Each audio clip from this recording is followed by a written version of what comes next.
آدھی صورت یاسین، پوری صورت یاسین، اسی طرح صورت تبارک الذی آپ یاد کر سکتے ہیں۔ اور اسپیشلی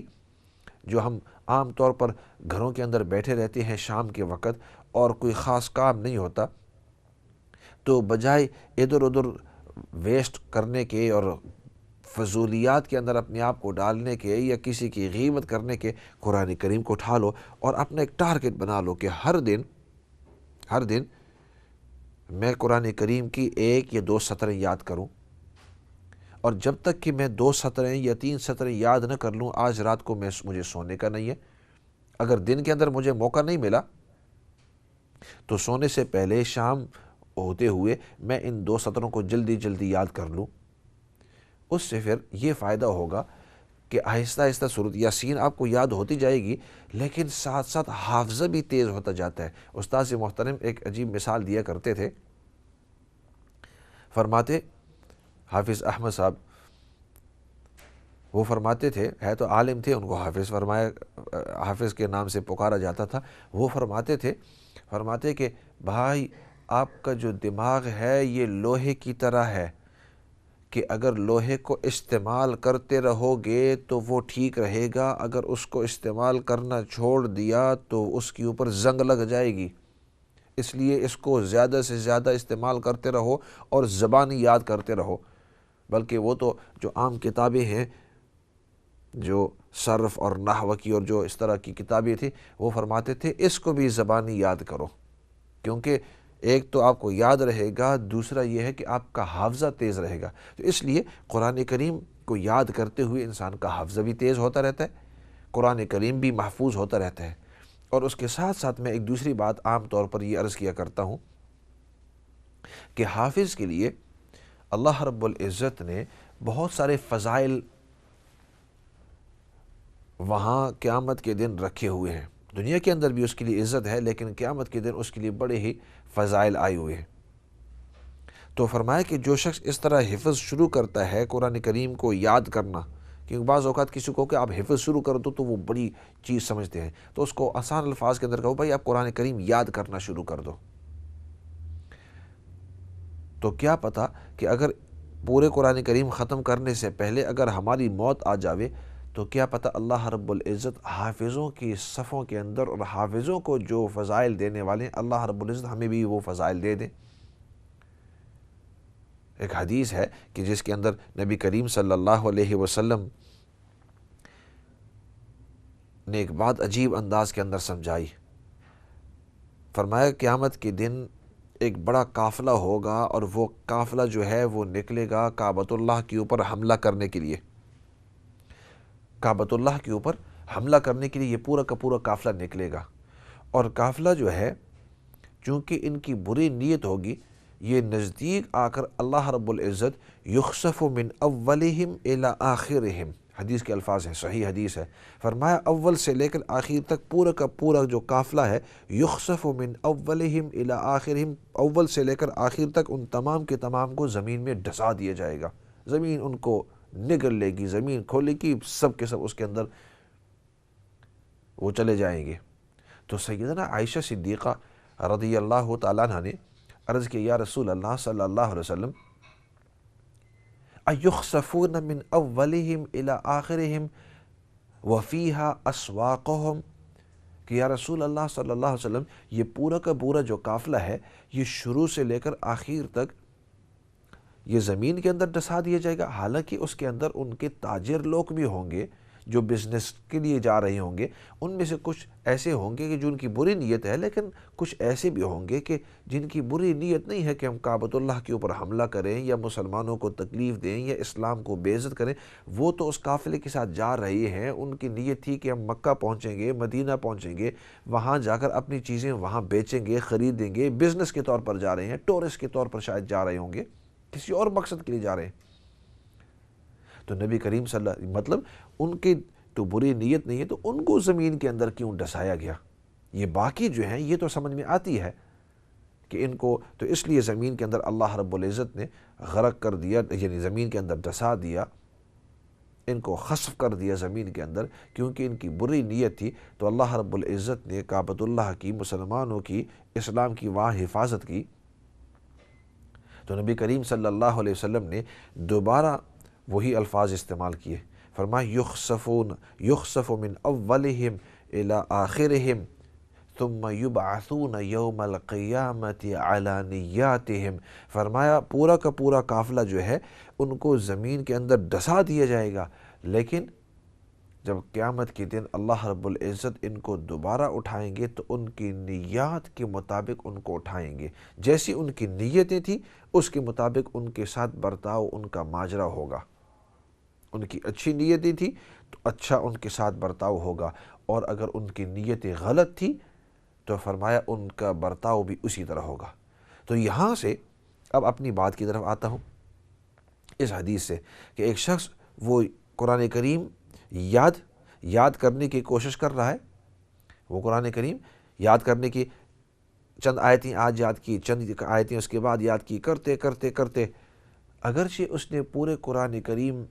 کو حفظ نہیں کیا، لیکن اس کے سینے کے اندر، اس کے دل کے اندر، دماغ کے اندر یہ بات تھی کہ اگر وقت ہوا اور کاش کہ میں قرآن کریم کو پورا حفظ کر لیتا، اور ابھی وہ کوشش کر رہا ہے، اس دوران اگر وہ فوت ہو گیا تو چونکہ اس کی نیت تھی تو فرمایا کل قیامت کے دن اس کی نیت کے مطابق اس کو اٹھایا جائے گا۔ اس کی حفظ کی نیت تھی، قرآن کریم کو یاد کرنے کی نیت تھی، اگرچہ وہاں تک پہنچا نہیں ہے آخر تک، لیکن اللہ رب العزت قیامت کے دن اس کو حافظوں کے ساتھ اس کو اٹھائیں گے۔ اسی طرح علماء فرماتے ہیں اگر آپ کی بہت ساری نمازیں قضا ہو گئی ہیں اور آپ کی نیت ہے کہ میں ان قضا نمازوں کو پورا کرتا رہوں، اور ہر دن آپ کوشش کرتے ہیں کہ ہر نماز کے ساتھ چند قضا نمازیں آپ ادا کرتے رہتے ہیں، چند جو چھوٹی ہوئی نمازیں ہیں میں ان کو ادا کرتا رہوں، ان کو پڑھتا رہوں، اگر اس دوران آپ کی موت آ گئی، اگرچہ آپ نے ان نمازوں کو مکمل نہیں کیا، تو اللہ سے قوی امید ہے، ان احادیث کی وجہ سے اللہ سے قوی امید ہے کہ آپ کا پکا ارادہ تھا کہ میں ان نمازوں کو مکمل کروں جو مجھ سے چھوٹ گئی، تو اللہ سے قوی امید ہے کہ اللہ رب العزت کل قیامت کے دن آپ کو اٹھائیں گے ان لوگوں میں کہ جنہوں نے اپنی نمازوں کو مکمل کیا ہوا ہے۔ ایسے کرتے ہیں، بہت ساری اور بھی باتیں ہیں، لیکن کچھ ساتھی کافی دیر سے انتظار کر رہے ہیں فون کالز کے اوپر۔ فون کالز اس لیے نہیں لی کہ یہ اہم موضوع تھا اور سوچا کہ اس کو درمیان میں کاٹ نہ دوں، لیکن آپ کی کالز کی طرف جاتے ہیں، اور اگر آپ فون کرنا چاہتے ہیں، آن لائن آنا چاہتے ہیں تو موسٹ ویلکم، آپ فون کر کے آ سکتے ہیں۔ کالز کی طرف جاتے ہیں جی۔ السلام علیکم ورحمۃ اللہ جی وبرکاتہ۔ وعلیکم السلام، کیسے ہیں آپ؟ ٹھیک ہے الحمدللہ، اللہ کا شکر ہے۔ جی، میری نا بیٹی بیمار ہے، اس کو کہتے ہیں کہ کالا جادو ہے، وہ سائیکوسس ڈپریشن ہے۔ جی سائیکوسس ہے اس کو؟ جی ڈپریشن بھی ہے، تو کوئی کہتے ہیں کہ کالا جادو ہے۔ مجھے کچھ پڑھنے کے لیے بتائیں، وہ بہت زیادہ بیمار ہو گئی ہے۔ تو ڈاکٹروں کے پاس آپ گئے ہیں جی جی اور ڈاکٹروں نے اس کو چیک آؤٹ کیا ہے؟ جی گولیاں دے رہے ہیں لیکن وہ ٹھیک کو نہیں ہو رہی۔ بعض اوقات یہ ہوتا ہے، اور جب آپ دیکھتے ہیں کہ وہ ٹھیک نہیں ہو رہی تو آپ جی دوبارہ پھر بھی ڈاکٹر کے پاس، کیونکہ میں اس لیے اگلی بات عرض کرنا چاہتا ہوں، چلو ایسے کرتے ہیں، آپ کی کال میں نے سن لی، اس کے اوپر تھوڑی سی بات چیت کریں گے کیونکہ اس کے اندر بہت سارے لوگوں کا فائدہ ہوگا انشاءاللہ۔ تو مجھے جادو کے بارے میں بھی بتانا کچھ۔ ٹھیک ہے، انشاءاللہ مختصر طور پر عرض کر دوں گا۔ یہاں یہ بات میں عرض کرتے جاؤں، اس کے اوپر تھوڑی سی تفصیل عرض کرنا ضروری ہے، اور وہ یہ ہے کہ بچے ہوں، بوڑھے ہوں، مرد ہوں، عورتیں ہوں، وہ جب تھوڑے سے بیمار ہو جاتے ہیں تو سب سے پہلے چیز جو بہت سارے لوگوں کے ذہن کے اندر آتی ہے وہ یہ کہ ہو سکتا ہے اس پر جن آ گیا ہو سکتا ہے اس کے اوپر جادو آ گیا ہو۔ بھائی، جن اور جادو آنا وہ اتنا آسان نہیں ہے، اور اتنے جلدی سے اور اتنے کثرت سے اتنے لوگوں کے اوپر وہ آتا بھی نہیں ہے۔ میں نہیں کہتا ہوں کہ ہوتا نہیں، ہوتا ہے ضرور، لیکن میں آپ کے ذہنوں کے اندر یہ بات ڈالنا چاہتا ہوں کہ یہ اپنے دل سے نکال دو کہ تھوڑی سی کوئی تکلیف ہوئی، بیماری ہوئی تو فوراً سوچ لیا، نہیں۔ سب سے پہلے آپ اس طرح کرو جیسے ان کو بھی میں نے کہا تھا